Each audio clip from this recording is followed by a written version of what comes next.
This story was sent to us by our subscriber Donald. We sincerely thank him for his trust and for sharing a memory that cannot be forgotten and cannot be fabricated.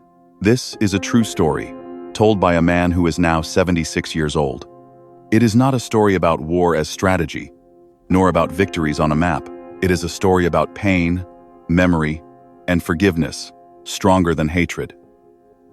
When Japanese forces invaded Hong Kong in December 1941, the Allied defense was doomed.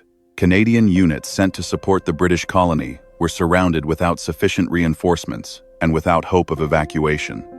Among the captured soldiers was a man who, many years later, would become a Cub Scout master. Quiet, disciplined, gentle with children. But at that time, he was simply a soldier. After the fall of Hong Kong, thousands of Canadian and British troops were taken prisoner and sent to Japanese POW camps. Conditions were brutal: starvation, disease, beatings, and almost no medical care. The prisoners quickly understood here. A man ceased to be a man. One night, he and 2 other Canadian soldiers attempted the impossible escape. They knew the odds were nearly zero, but sometimes the fear of dying inside the wire is greater than the fear of dying outside it.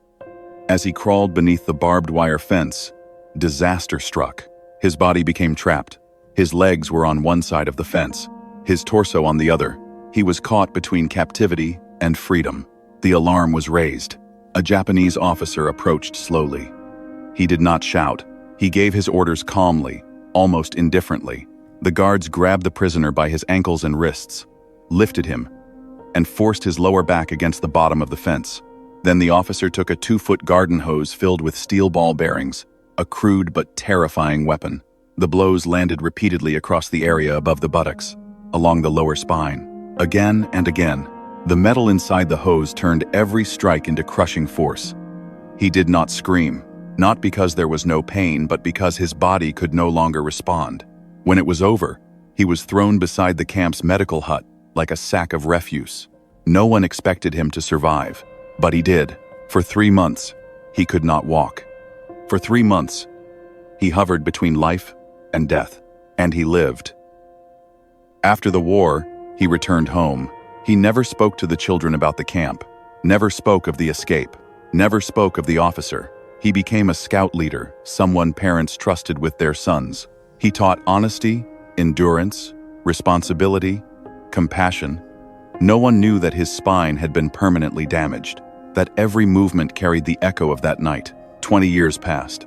California, a theater projectionists convention, a massive hotel ballroom filled with voices, laughter, glasses clinking, reunions. He entered the room and saw him, the Japanese officer. Time had erased the uniform and insignia, but memory does not erase faces. He recognized him instantly. His body tensed, his fists clenched. Across the room, the Japanese man stopped as well. He stared straight at him. They recognized each other at the same moment. Only one thought crossed his mind. This is it. The war, the camp, the pain. Everything returned in a single instant. If someone had died in that room, no one would have been surprised. The Japanese officer ran, not walked, not cautiously approached. He ran like a man possessed. The scoutmaster prepared to kill. Not a soldier, but a tormentor. Not a man, but a memory. When the Japanese officer reached him, something happened that no one expected. He dropped to his knees. He kissed the shoes of the man he had once beaten, and he begged for forgiveness. He did not justify himself. He did not explain. He did not blame orders. He wept. For 20 years, he had lived with it.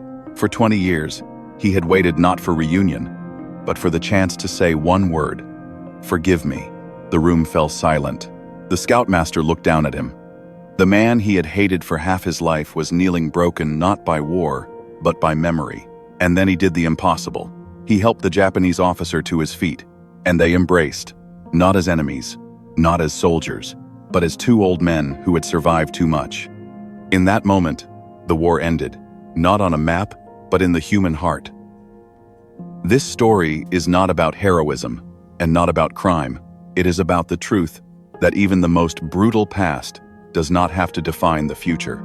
We thank our subscriber Donald for trusting us with this memory. Stories like this are more than stories. They are living history, and they must not be lost.